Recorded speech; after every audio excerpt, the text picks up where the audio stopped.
Chitale IPL franchise कधी on करणार आहे? गांगुली आणि धोनी ह्या बँग ऑपोजिट लीडरशिप पर्सनॅलिटीज आहेत. म्हणजे एक अगदी अल्ट्रा अग्रेसिव्ह म्हणून तसा होता, अरेला कार्यक्रम एकदम. इंडियन क्रिकेटचा टोटली आउटलुकच गांगुलीमुळे बदलला. खरं आहे. तू क्रिकेट जेव्हा पॅशनेटली बघायचास किंवा बघतोस आता, तेव्हा काही असं अंधश्रद्धा होत्या की काही इकडे बसायचं, हाच टी शर्ट घालणार किंवा असं काही असायचं?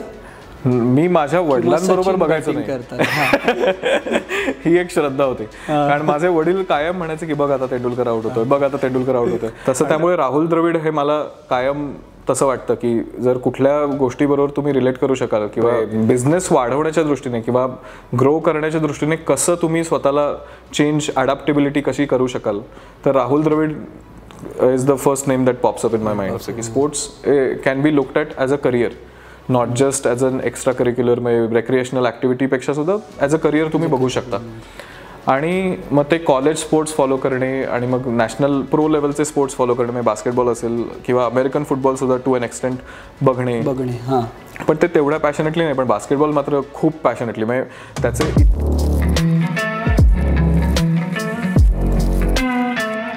नमस्कार, स्पोर्ट्स कट्ट्यामध्ये तुमचं स्वागत आहे. आज पूर्णपणे वेगळा सेटअप आहे, वेगळं ठिकाण आहे आणि वेगळा माणूसही आहे. आज आपण वेगळा एपिसोड घेऊन आलेलो आहे स्पोर्ट्स कट्टामध्ये स्पोर्ट्स किड्याचा, जो आम्ही भिलवडीत येऊन शूट करतोय. तुम्हाला कळलं असेलच, ज्या गोष्टींनी आपण रोज सकाळी प्रत्येक दिवसाची सुरुवात करतो, ते दूध पिऊन असू दे, चहा पिऊन असू दे, कॉफी पिऊन असू दे, ती सुरुवात अर्थातच चितळेंच्या दुधापासून होते. तर आज आपण निखिल चितळे डेअरीचे पार्टनर यांच्याशी आपण स्पोर्ट्स कट्टामध्ये स्पोर्ट्स किडाच्या सेक्शनमध्ये गप्पा मारणार आहोत. निखिल, स्वागत आहे. थँक्यू. स्पोर्ट्स कट्टामध्ये मला पार्टिसिपेट करून दिल्याबद्दल धन्यवाद. कारण गेले बरेच वर्ष मी खूप पॅशनेटली स्पोर्ट्स बघतो, फॉलो करतो, ॲनालिसिस बघतो, वाचतो, तासन तास त्याच्यावरती वेळही देतो. तर माझ्या घरातल्यांना वाटायचं की आता तुला, अरे तू एवढं वाचतोस आणि बघतोस, तुला कोणी ESPN किंवा अशा चॅनलवरती बोलवणार नाही आहे.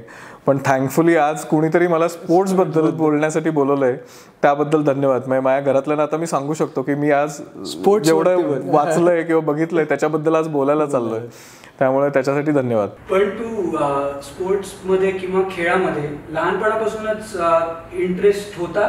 हो, म्हणजे शालेय क्रीडा किंवा खो खो, कबड्डी असेल किंवा क्रिकेट असेल, ह्या खेळांमध्ये लहानपणापासूनच खूप इंटरेस्ट होता, खेळण्यामध्ये पण आणि बघण्यामध्ये पण. आणि अगदी डाय हार्ड तेंडुलकर फॅन असल्यामुळे आणि तेंडुलकरनं बरीच लहानपणापासून भांडणं करत असल्यामुळे त्याच्यामध्ये खूप इंटरेस्ट होता. आणि स्पोर्ट्स इन जनरलच इंटरेस्ट बराच होता. म्हणजे टेनिस असेल, क्रिकेट असेल किंवा फुटबॉल असेल किंवा बास्केटबॉल आता सध्या मी बरंच बघतो, त्यामुळे या चारही स्पोर्ट्समध्ये बराच इंटरेस्ट आहे आणि इन जनरल स्पोर्ट्समध्ये बराच इंटरेस्ट आहे. पण लहानपणी ऍटलिस्ट अमेच्युअर लेवलला क्रिकेट किंवा काही खेळ? अमेच्युअर लेवलला क्रिकेट आणि बास्केटबॉल दोन्ही खेळत होतो. बास्केटबॉल सुद्धा.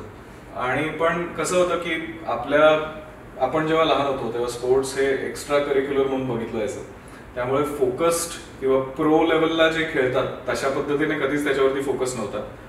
पण वाटतं आता की थोडासा ठेवायला हवा होता, जेणेकरून पुढे जाऊन त्याचा बराच उपयोग होतो हे जाणवलं.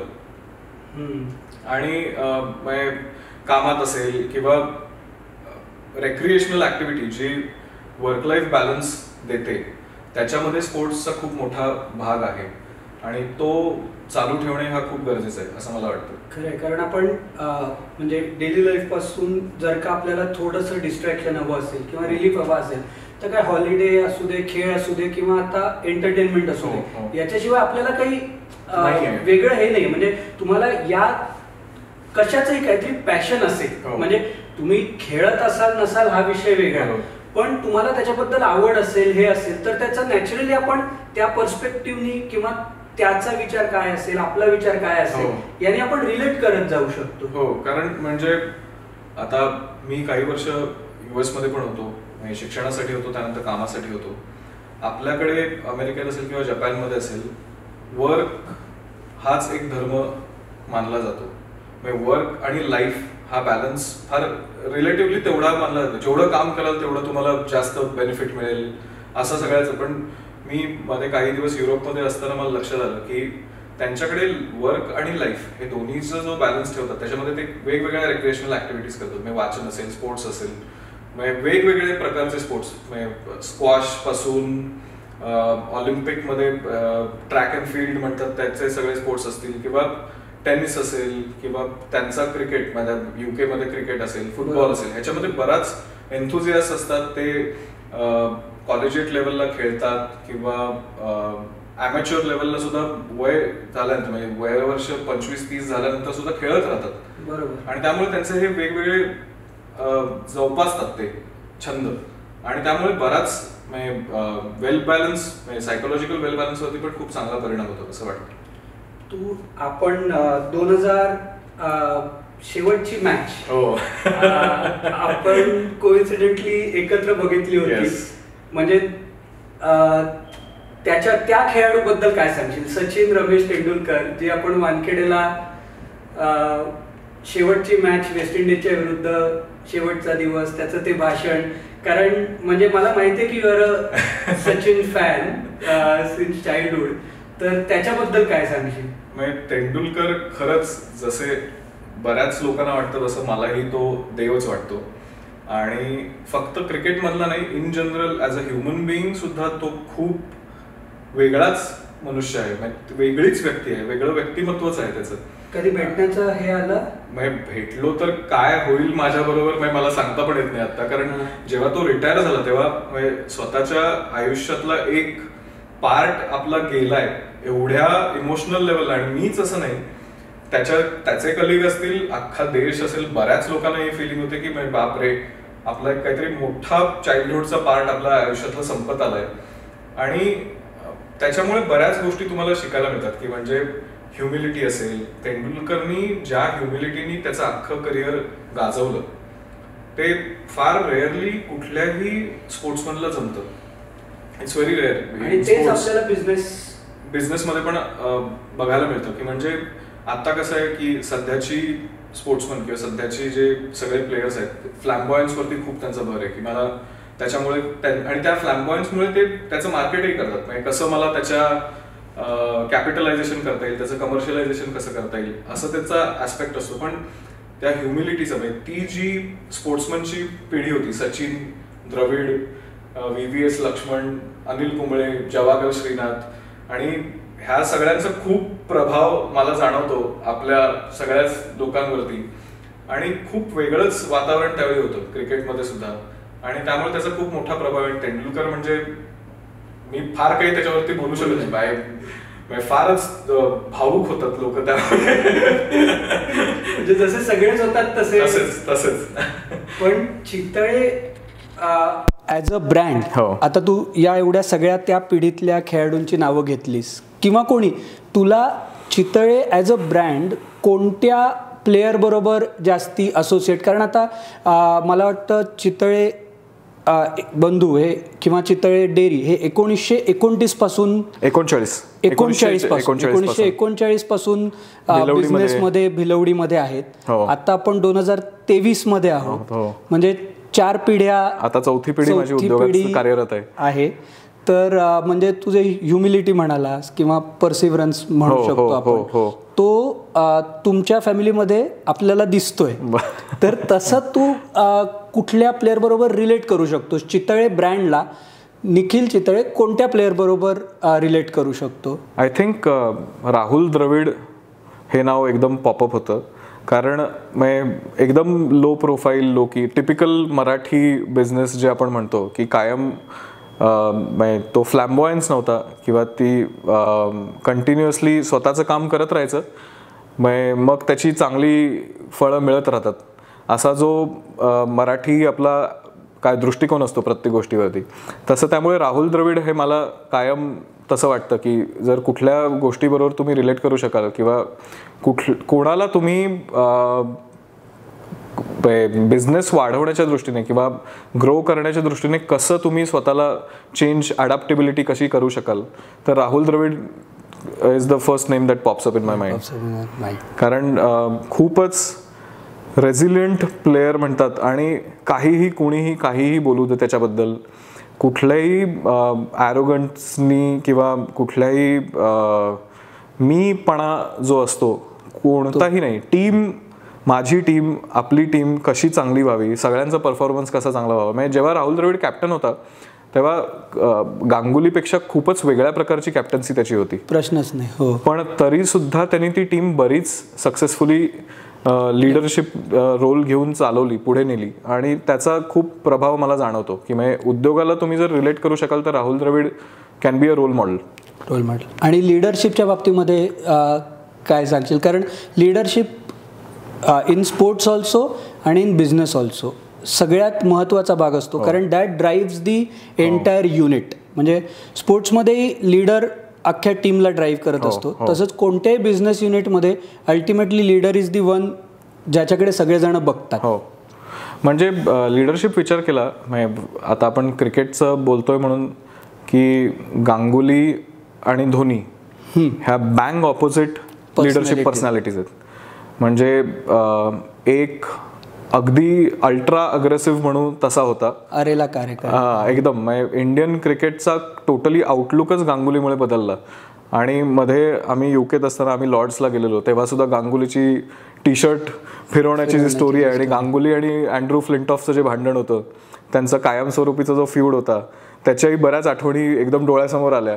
आणि ती लिडरशिप क्वालिटी सुद्धा खूप जोपासण्यासारखी वाटते. आणि त्याचबरोबर धोनी म्हणजे माझा स्वतःचा परफॉर्मन्स इतका चांगला प्लेयर होता at the peak of his career, he decided to किती 6व्या नंबरला तो खेळायला यायला लागला. करेक्ट. कारण त्याला माहिती होतं की माझ्यापेक्षा काही प्लेयर्स अजून चांगले आहेत, जे माझ्यापेक्षा चांगला परफॉर्मन्स देऊ शकतात त्या पोझिशनला. वन डाऊनला मजल्यावरती जास्ती गरज आहे, नंबरवरती जास्ती गरज आहे. जेव्हा एकदम पटापटा विकेट पडतात तेव्हा कुणीतरी ते स्थिर ठेवून खेळणे, ह्या काही क्वालिटीज ज्या आहेत त्या धोनीकडनं खूप शिकण्यासारख्या आहेत. कुठल्याही कॅप्टन कूल त्याला जे म्हणतात, कितीही ॲडव्हर्सिटी आली तरी सुद्धा कामनेसनी, कूलनेसनी कसं टीमला पुढे घेऊन जायचं. मला आठवत आहे T20चा फर्स्ट वर्ल्ड कप जो आपण जिंकला आणि अख्ख्या देशात 83 नंतर आपल्याला पहिल्यांदाच असा एक्सपिरियन्स मिळालेला की बापरे आपण वर्ल्ड कपही जिंकू शकतो. आणि त्याच्या त्या कूलनेसमुळे जोगिंदर शर्मा सारखा बॉलरकडनं नोबडी न्यू हिम आणि अचानक त्याला शेवटची ओव्हर देणे, हरभजनची ओव्हर शिल्लक असताना. आणि ती जी लिडरशिप क्वालिटी आहे की काय म्हणतात, तुमच्या प्लेयरला तो कॉन्फिडन्स देऊन किंवा तुमच्याबरोबरचे जे कलिग्स असतील, सहकारी असतील, त्यांना तो कॉन्फिडन्स देऊन त्यांच्याबरोबर ती काम करून घेण्याची जी पद्धत आहे ती खूप महत्त्वाची आहे लिडरशिप क्वालिटी म्हणून. त्याचबरोबर आता बास्केटबॉलमधले रेफरन्स दिले तर स्टेफ करी गोल्डन स्टेट वॉरियर्सचा जो प्लेअर आहे तो एकदम जेव्हा त्यांनी कॉलेजमधून ड्राफ्ट केलं तेव्हा तो इतका असा अंडरडॉग होता की वाटतच नसेल की बास्केटबॉलमध्ये कसे सगळे 6'2", 6'3" वरचे उंचीचे प्लेयर्स असतात, किंवा 6.5 फूट बेंचमार्कच असल्यासारखे. पण हा 6'2", 6'3" प्लेयर जो फार वोकल नाहीये, फिजिकली फार गिफ्टेड नाहीये, असा सुद्धा प्लेयर लीडर म्हणून 10 वर्षात काय काम करू शकतो. आता त्यांनी 4 चॅम्पियनशिप जिंकल्यात त्यांच्या काळातल्या, जे 50-50 वर्षात बऱ्याच टीमनी एकही जिंकलेली नाहीये. आणि तो फार वोकल नाही. 2 प्रकारचे लीडर आपण म्हणू शकतो. एक फार वोकल असतात जे काम करून घेऊ शकतात आणि जे नॉन वोकल असतात पण त्यांच्या कृतीतून ते काम करून घेतात. मी जे तुला करायला सांगतोय ते मी स्वतःही करतोय. ही जी पद्धत कामाची असते ती बऱ्याच लीडर्सकडे आणि ती इनहेरंट असायला लागते. तो वर्क एथिक जो आहे तो इनहेरंट असायला लागतो. तुम्हाला ते टीमचं भवितव्य किंवा टीमचं चांगला परफॉर्मन्स होण्यासाठी, तुमच्या ओव्हरऑल टीमचा चांगला परफॉर्मन्स होण्यासाठी तुम्ही मोटिवेट कसं कराल, तुमच्या कृतीतून असेल और तुमच्या बोलण्यातून असेल. आणि हे खूप महत्त्वाचं असतं. कोच आणि कॅप्टन ही जी रिलेशनशिप आहे ती किती महत्त्वाची आहे, त्याच्यामध्ये किती तुमच्याकडे सुद्धा. आता फॉर एक्झाम्पल आमच्या ऑर्गनायझेशनमध्ये जेव्हा मी काम चालू केलं तेव्हा माझ्या वडिलांबरोबर काम चालू केलेले बरेच लोक इथे कार्यरत आहेत, अजूनही आहे. काही वेळा त्यांनाही वाटू शकतं की अरे हा आत्ताच आलाय आणि आम्ही इतके वर्ष ही प्रोसेस फॉलो करतो, तर अचानक काहीतरी वेगळं प्रिन्सिपल कसं हा इम्प्लिमेंट करू शकतो. म्हणजे जनरेशन गॅपचं जे आहे ते आपल्याला फरक पडतो.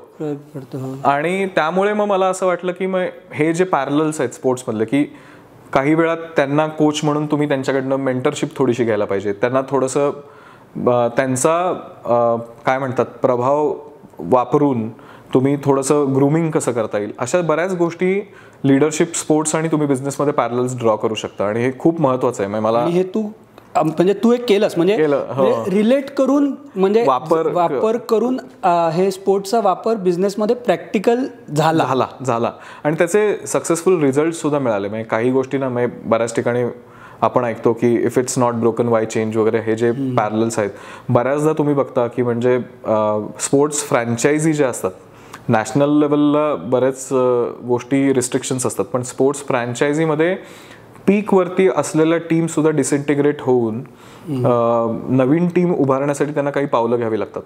आणि हा जो चेंज आहे खूप पोलर ऑपोजिट चेंज असतो आणि ह्याच्यासाठी खूप रेझिस्टन्स असतो. बरोबर, एक्झिस्टिंग सिस्टीम कोरमधूनच. पण काही वेळा हे चेंजेस खूप महत्वाचे असतात आणि त्यामुळे तुम्हाला बिझनेसमध्ये काही वेळा पोलर ऑपोजिट डिसिजन सुद्धा घ्यावे लागतात. जे मे बी वर्षानुवर्ष चालत आलेलं आहे ते मे बी काही 20 वर्षांनी, आणि तो दृष्टिकोन पण थोडासा ठेवावा लागतो. म्हणजे 10 years 20 years down the line तुम्हाला कुठे स्वतःला बघायचं आहे, तुमचे स्पोर्ट्स फ्रँचायझीला कुठे बघायचं आहे, हे थोडंसं जाणवतं की म्हणजे स्पोर्ट्स आणि ह्याच्यामध्ये तुम्ही खूप पॅरलल्स ड्रॉ करू शकता. तू इकडे इंडियात होतास, त्याच्यानंतर तू US ला गेलास. तू जसं म्हणालास की तू US ला भयंकर बास्केटबॉल आणि हे फॉलो केलास.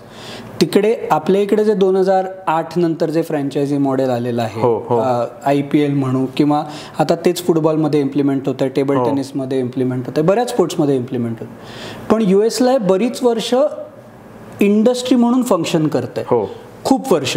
आणि तिकडचं मार्केट म्हणजे जरी लोकसंख्या कमी असली तरी इन टर्म्स ऑफ व्हॅल्युएशन ते मार्केट प्रचंड मोठं आहे, मॅसिव्ह आहे. तर तू तिकडे बऱ्यापैकी 7 वर्ष तू तिकडे होतास. तू तिकडचे वेगवेगळे स्पोर्ट्स फॉलो केलेस पॅशनेटली. म्हणजे बास्केटबॉलला आत्ताही तू सकाळी 6ला 5ला उठतोस, अभ्यासाला उठायचास.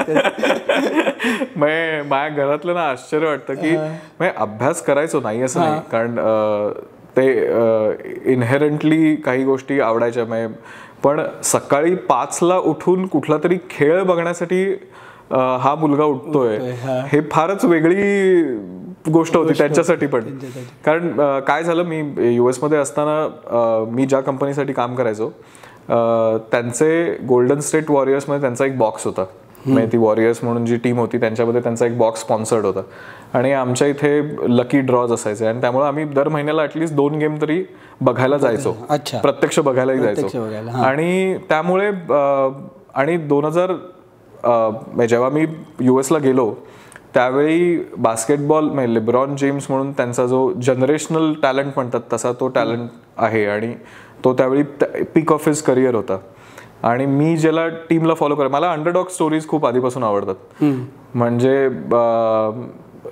फुटबॉलमध्ये लिस्टरनी जेव्हा प्रीमियर लीग जिंकली 4 वर्ष, ती फ्रँचायझी असेल किंवा गोल्डन स्टेट वॉरियर्स जी आउट ऑफ नोवेअर त्यांच्याकडे कुठलाही स्टार प्लेअर नसताना सुद्धा त्यांनी चॅम्पियनशिप जिंकली. 2007ला इन अ वे इंडियाची पण अंडरडॉग स्टोरीज होती आपली T20ची. म्हणजे 2011 तरी आपली पॉवरफुल टीम होती. We were expected to go to the semifinals किंवा फायनल्स. पण 2007ला जो आपण वर्ल्ड कप जिंकला, धोनीची स्टोरी ही खूप अंडरडॉग.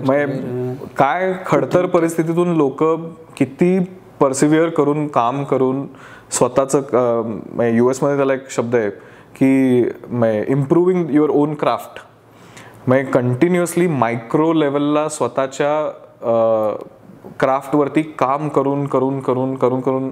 कारण काय स्पोर्ट्समध्ये आपण सगळेच बघतो की जे लोक त्या पर्टिक्युलर गोष्टीवरती कंटिन्युअसली काम करत नाहीत ते 2-4 वर्ष खेळतात आणि मग डिसइंटिग्रेट होतात, म्हणजे ते परत दिसत पण नाही, रेलेव्हंटच राहत नाहीत.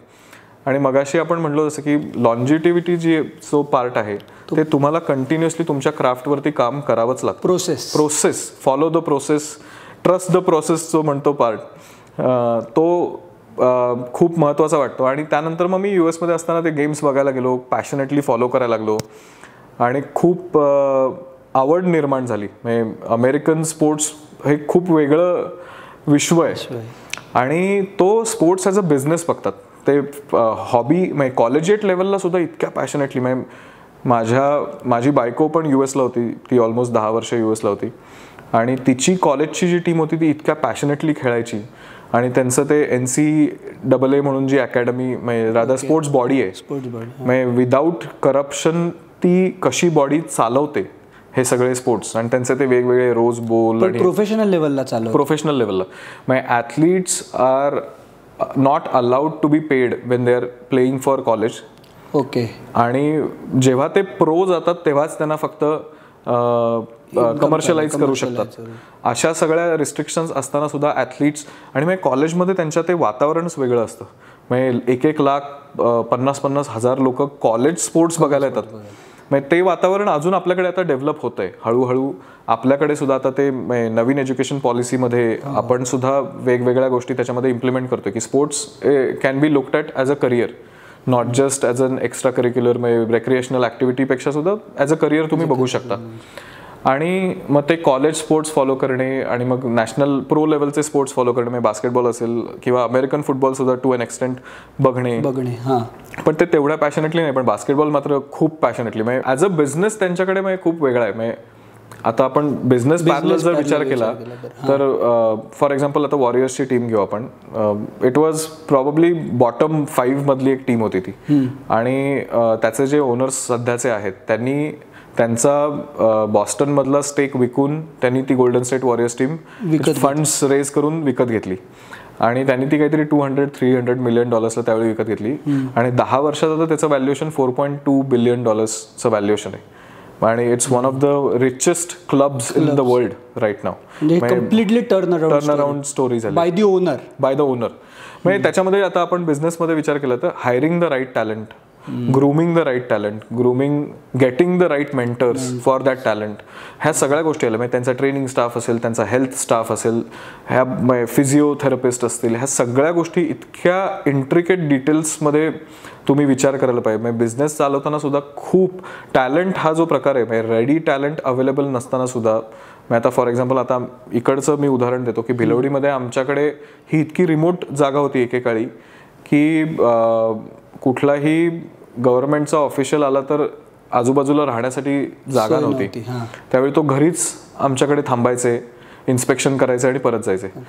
आणि त्यावेळी टॅलेंट बाहेरून आणून इथे थांबवण्यासारखी परिस्थितीच नव्हती. त्यामुळे लोकल टॅलेंट नसतं. त्यामुळे लोकल टॅलेंट हायर करून त्यांना ग्रूम करून त्यांना इक्विप करून इथली इंडस्ट्री चालवणे. म्हणजे आमच्याकडे घरातलेच इंजिनियर्स होते पण ते सोडून बाहेरनं इंजिनियर हायर करणं ही पद्धतच नव्हती. जरी आम्ही मॅन्युफॅक्चरिंग इंडस्ट्रीमध्ये असलो, प्रोसेसिंग इंडस्ट्रीमध्ये असलो तरी सुद्धा घरातलेच इंजिनियर्स होते म्हणून ठीक होतं. आणि आम्हाला स्वतःला अडॅप्ट करावं लागलं खूप गोष्टींसाठी. म्हणजे त्या टॅलेंटला कसं ग्रूम करायचं किंवा चेंजेस बाहेरून चेंजेस इथे आणण्यासाठी कसे वेगवेगळ्या गोष्टी अडॅप्ट करायच्या, वापरायच्या. आणि पूर्वी जसे आता इंटरनेटवरती रिसोर्सेस अवेलेबल आहेत तेवढे रिसोर्सेस नव्हते. म्हणजे फॉर एक्झाम्पल आता आमचं मध्ये आम्ही एक इक्विपमेंट विकत घेतलं. मग आता रिमोट किती राहिलेलं नाही आहे ह्याचं पॅरलल सांगतो की तो मनुष्य स्वित्झर्लंडहून हैदराबादला आला, हैदराबादहून कोल्हापूरला आला, कोल्हापुरातून 1 तासमध्ये भिलवडीत पोचला, आम्हाला इक्विपमेंट विकलं, रात्री तो परत हैदराबादला होता, दुसऱ्या दिवशी अहमदाबादला गेला, तिथे एक इक्विपमेंट विकलं आणि बॅक टू स्वित्झर्लंड. म्हणजे 3rd day he was back in Zurich. So इतकं आता रिमोट नाहीये. पण ज्या काळी ते अवघड होतं त्या काळी टॅलेंटचा खूप मोठा आमच्यासाठी पार्ट होता आणि लोकल टॅलेंट हे खूप आमच्यासाठी महत्त्वाचं ठरलं. कोविडमध्ये सुद्धा आमचा जो वर्कफोर्स आहे तो लोकलच आहे. त्यामुळे आम्हाला त्रास झाला नाही. म्हणजे येणं जाणं आणि कॉन्ट्रॅक्टवरती आमच्याकडे कोणीच लेबर नसल्यामुळे आम्ही लोकल टॅलेंट आमच्याकडे येणं, त्यानंतर त्यांना वॅक्सिनेशन उपलब्ध करून देणं आणि ह्या सगळ्या गोष्टी कराव्या, चांगल्या गोष्टी कराव्या लागल्या. तुम्ही इसेन्शियल मध्ये होता, थ्रूआउट तुम्हाला काम करावं लागलं असेल. एकही दिवस म्हणजे 365 वर्षातले जोपर्यंत मी मगाशी म्हणलो तसं गाय म्हैस सुट्टी घेत नाहीत की आज मी दूध देणार नाही, तोपर्यंत आम्ही काही सुट्टी घेऊ शकत नाही. त्यामुळे 365 दिवस हा उद्योग चालवावा लागतो. आणि म्हणजे त्याच्या स्पोर्ट्स सारखंच आहे की तुम्ही जोपर्यंत खेळताय तोपर्यंत तुम्हाला 365 दिवस यू कांट लॅग.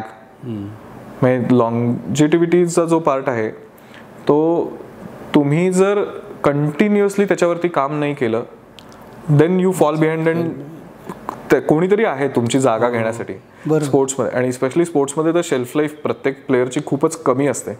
म्हणजे त्यांचं स्पोर्ट्स करिअर इतकं शॉर्ट स्पॅनचं असतं की खूप ती अनसर्टनिटीचा जो पार्ट आहे त्याच्यामुळेच तुम्हाला ते कंटिन्युअसली काम करावं लागतं.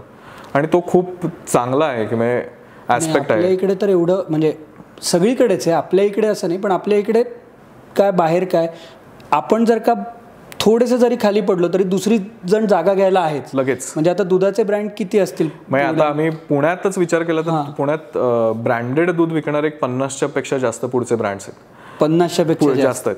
आणि ब्रँडेड म्हणजे लूज आणि किंवा कॅन मध्ये विकणारे किंवा गवळी पद्धत जी आहे ती वेगळीच. पण त्याच्या बरोबरीने 50 एक ब्रँड पुण्यात दूध विकतात. त्यामुळं तुम्हाला त्याच क्वालिटीने त्याच काय म्हणतात कस्टमर सॅटिस्फॅक्शन देण्यासाठी तुम्हाला कंटिन्युअसली ते प्रयत्न करावे लागतात. आणि तोच आमचा काय म्हणतात क्रीडो आहे की customer satisfaction is one of our credo. आणि त्यामुळे त्याच्यावरती तुम्ही कंटिन्युअसली काम करत राहायला पाहिजे. स्पोर्ट्समध्ये सुद्धा कसं आता इनोव्हेशन पण त्याचाच एक भाग आहे. म्हणजे आता वेगवेगळ्या प्रकारचे ॲथलीट्स वेगवेगळ्या प्रकारच्या ट्रीटमेंट स्पोर्ट्स ट्रीटमेंट्स असतात किंवा ट्रेनिंगचा जो पार्ट आहे त्यातला की बिहाइंड द कर्टन ते इतक्या वेगळ्या वेगळ्या प्रकारचं मायक्रो लेवलला ट्रेनिंग घेत असतात, मॅनेजमेंट करत असतात. प्रत्येक स्पोर्ट्ससाठी कसा वेगळा वेगळा मसल वापरावा लागतो. म्हणजे मायकल जॉर्डननी जेव्हा बास्केटबॉलमध्ये 2 वर्षाचं म्हणजे तो सबॅटिकलवर गेला. म्हणजे त्याचे वडील गेल्यानंतर तो मेंटली खूप डिस्टर्ब झाला आणि ओव्हरवेल्मिंग झालं त्याच्यासाठी. ते 3 चॅम्पियनशिप जिंकला त्यांनी. त्यानंतर ते खूप ओव्हरवेल्मिंग झालं आणि तो म्हणला की मी नाही खेळू शकत, ह्या मेंटॅलिटीमध्ये ह्या माइंडसेटमध्ये मी खेळू शकत नाही. म्हणून तो ब्रेक घेतला आणि तो बेसबॉल खेळायला गेला. सॉफ्टबॉल त्यांचा जो प्रकार आहे म्हणजे जो शिकागो बुल्सचा जो ओनर होता त्याचीच शिकागोची दुसरी बेसबॉलची टीम होती, त्याच्यासाठी तो खेळायला गेला. आणि त्याला लक्षात आलं की माझे कुठलेच मसल्स हे बेसबॉल खेळण्यासाठी इक्विप्डच नाही आहेत. आणि त्याला त्याचं पूर्ण ट्रेनिंग पॅटर्न चेंज करावा लागला. आणि त्यामुळे बऱ्याच गोष्टी म्हणजे तुम्हाला बिझनेसला सुद्धा तुम्ही पिवोट आपण जे म्हणतो पिवोट जेव्हा करता स्टार्टअप्स स्पेशली बऱ्याचदा स्टार्टअप्स पिवोट करतात आणि प्रॉडक्ट एक बनवायला डोक्यात घेतलेलं असतं पण अचानक त्यांना काही कारणामुळे पिवोट करावं लागतं. आणि त्यावेळी मग त्यांना ते अडॅप्टेबिलिटी जो स्पोर्ट्सचा ऍस्पेक्ट आहे म्हणजे आपण म्हणतो की मी टेनिस आपण बऱ्याचदा आपण याच्यावरती चर्चा केली पूर्वी की मी जरी जोकोविचचा फॅन नसलो तरी सुद्धा त्याचा जो अडॅप्टेबिलिटीचा नाडालच्या विरुद्ध तो नाडालचा गेम खेळतो, फेडररच्या विरुद्ध तो फेडरर सारखा गेम खेळतो. म्हणजे अनरियल इनक्रेडिबल रेझिलियन्स आणि अडॅप्टिव्ह त्याचं नेचर आहे. म्हणजे 2008 मध्ये तो एक चॅम्पियनशिप जिंकला आय थिंक आणि 2011 पर्यंत तो काहीच जिंकला नाही. आणि 2011 तो एकदम 3 जिंकला आणि देन ही जस्ट फ्लरिश्ड. आणि कुणीही ग्रँड स्लॅम विनर आहे. म्हणजे काय त्या माणसाचा माइंडसेट असेल, किती कंट्रोल असेल त्याचा त्याच्यावरती की जेणेकरून मी ह्याच्यासाठी जे काही लागेल ते करायला तयार आहे. म्हणजे टेनिस आणि हा इंडिव्हिज्युअल गेम, आता आपण टीम स्पोर्ट्स पण नाहीये, इंडिव्हिज्युअल गेम आहे. म्हणजे इंडिव्हिज्युअल ड्राईव्ह टू सक्सीड. म्हणजे ती कदाचित परिस्थितीमुळे येत असेल किंवा कशामुळे येत असेल पण ती ड्राईव्ह असणं आणि त्याच्यावरती काम करणं हे फार कमी लोकांना जमतं. आणि इंडिव्हिज्युअल स्पोर्ट्समध्ये तू म्हणालास तसं की मोटिवेशन द्यायला तुला कोणीच नाही आहे किंवा तुला कोणावरती डिपेंडंटच राहू शकत नाहीस. तू एकटा तिथे उभा आहेस आणि तुला ते जिंकायचं आहे. आणि ते जिंकण्यासाठी तुला इन गेम ॲडजस्टमेंट्स ज्या कराव्या लागतील त्या कराव्याच लागणार आहेत.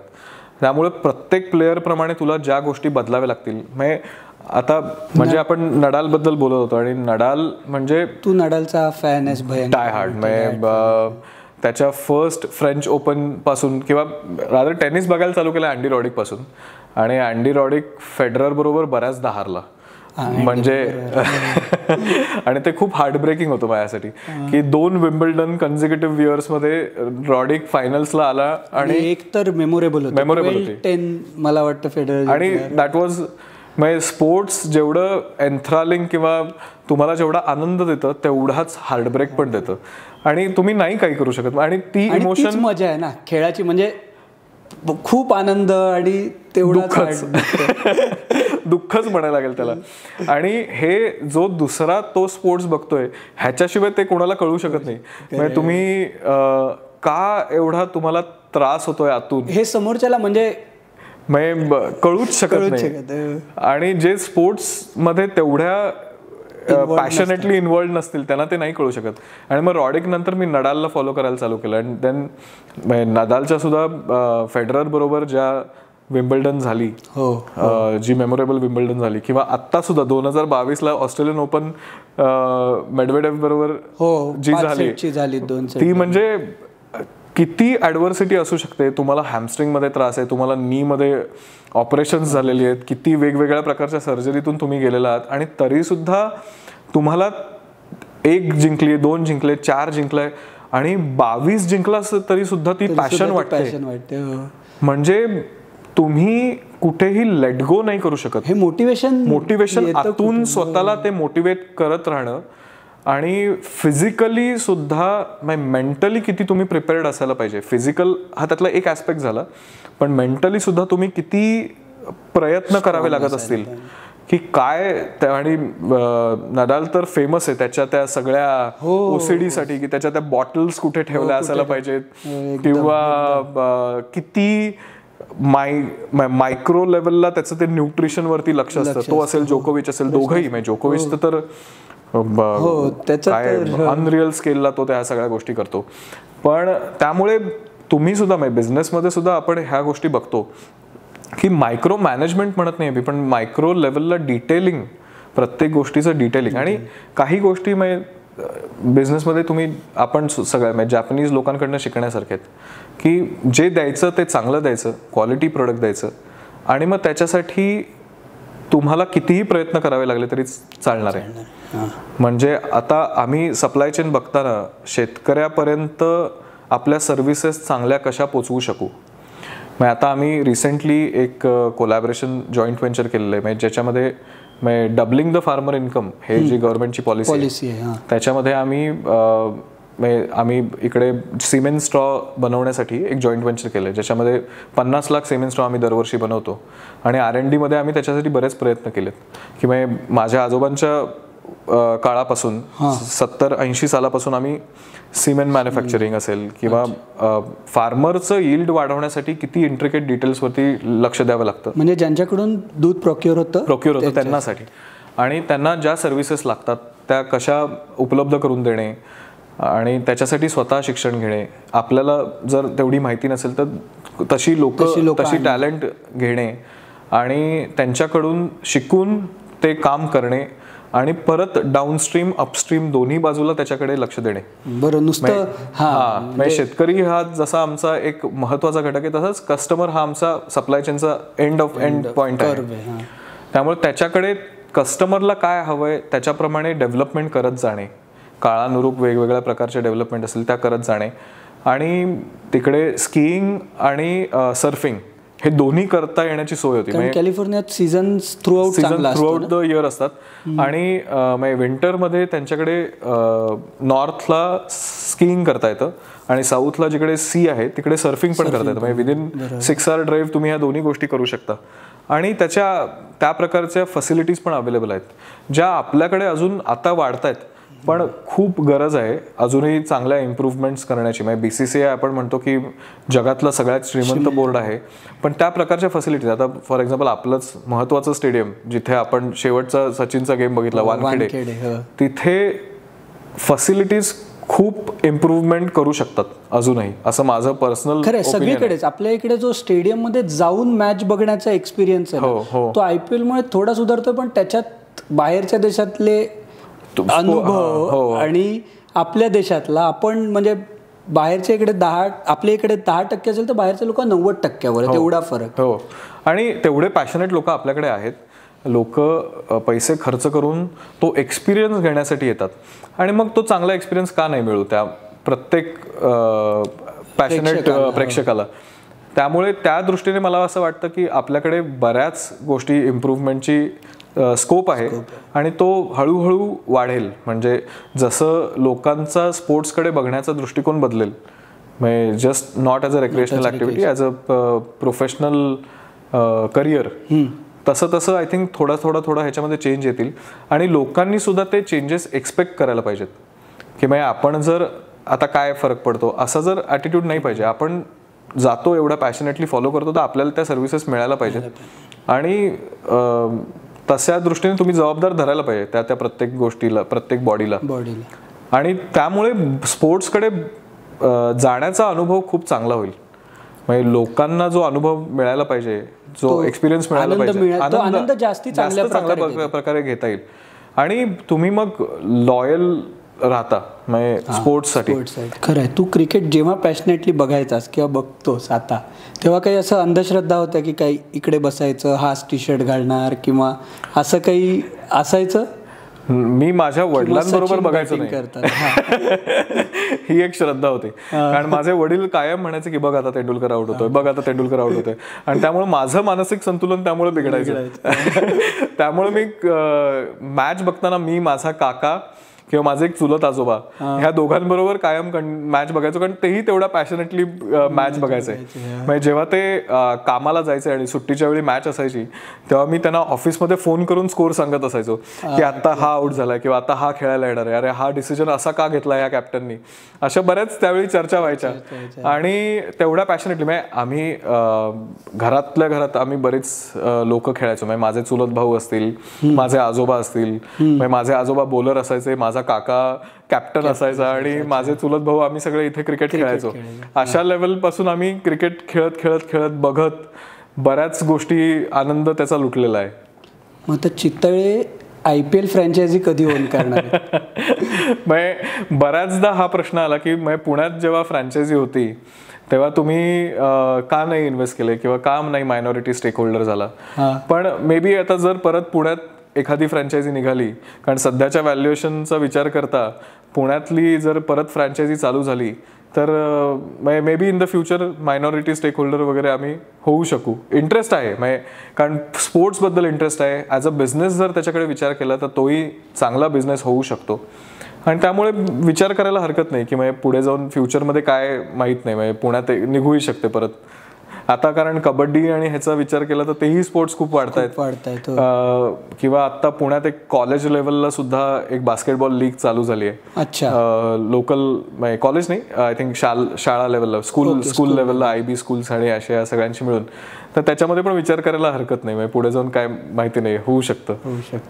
आणि आम्हाला सगळ्यांनाच नक्की आवडेल जर का चितळ्यांची IPL फ्रँचायझी मध्ये इन्व्हेस्टमेंट आली तर सगळ्यांनाच आनंदाची गोष्ट असेल. That would be interesting. नाही, निखिल, आज स्पोर्ट्स कट्ट्यावरती येऊन एवढा वेळ दिलात त्याच्याबद्दल मनापासून धन्यवाद.